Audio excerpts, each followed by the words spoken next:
The billionaire's baby cried uncontrollably at the restaurant, tiny fists balled, face red, and nothing seemed to calm him down. Guests stared, some in judgment, others in quiet amusement. Waiters passed by nervously, afraid to intrude, while the billionaire's own staff shifted awkwardly, helpless. But then, from a corner table where no one was paying attention, the waitress's young black daughter stepped forward. She was not part of the plan, not part of the evening, and certainly not someone the wealthy diners thought could make a difference. What she did next shocked everyone in the room, and changed the billionaire's perspective on privilege, dignity, and who society too often chooses to overlook. The billionaire lived a life of polish and perfection. Every morning began with drivers, assistants, and a curated routine that left little room for chaos. Restaurants were not simply places to eat, they were stages where his status played out, private tables, reserved menus, staff briefed before his arrival. He was used to control, used to everything orbiting smoothly around his expectations. That night, he arrived with his infant child in tow, determined to show the world that he could manage both empire and fatherhood. Cameras weren't present, but the audience of strangers in the upscale restaurant felt like enough of a test.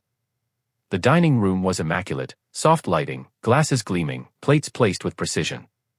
Guests spoke in hushed tones, the kind that signals wealth disguised as refinement.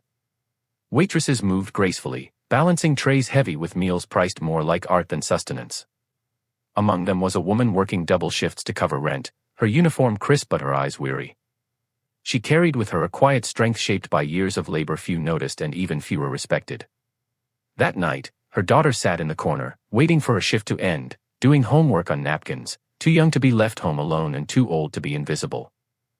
The baby's cries began softly, then built into waves that consumed the room.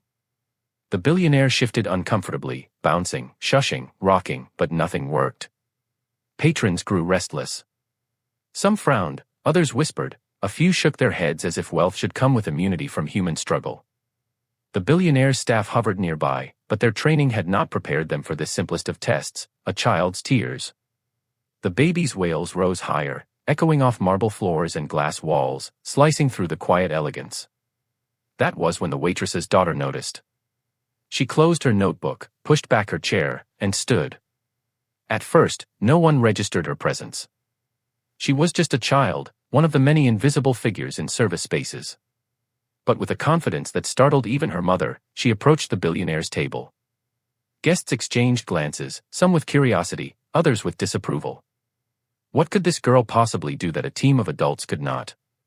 She reached into her backpack and pulled out a small, worn music box, a trinket passed down from her grandmother, something she wound at night to soothe herself when the noise of the world pressed too hard. She wound the key slowly, set it gently on the table near the baby, and let the delicate melody rise. The sound was soft, fragile, almost out of place in such a polished setting.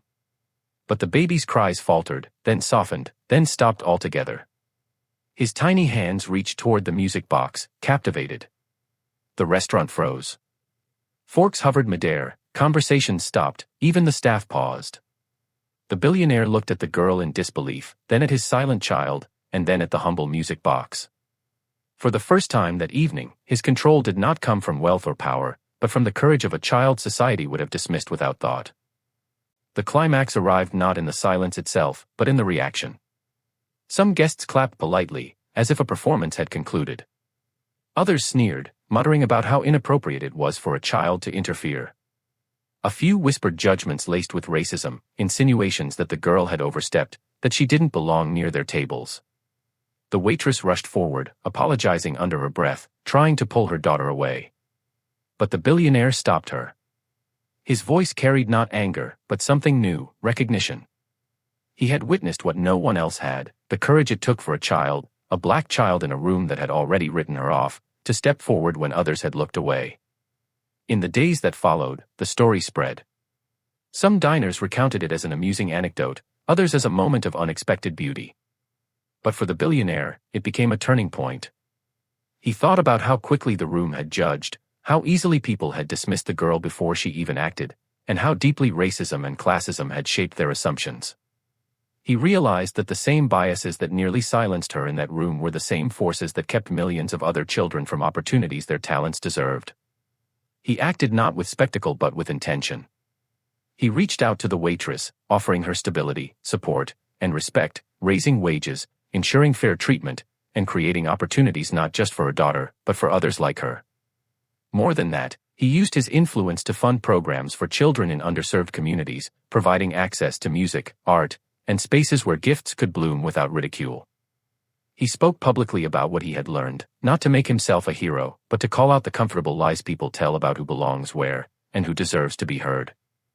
The waitress's daughter returned to her ordinary routines, school, homework, helping her mother. But her courage left an imprint on every person who had witnessed it. She had reminded a roomful of strangers, and a billionaire at the center of it, that sometimes the smallest voices carry the greatest truth. The baby never knew the story of the night his cries filled a restaurant and a stranger soothed him with music.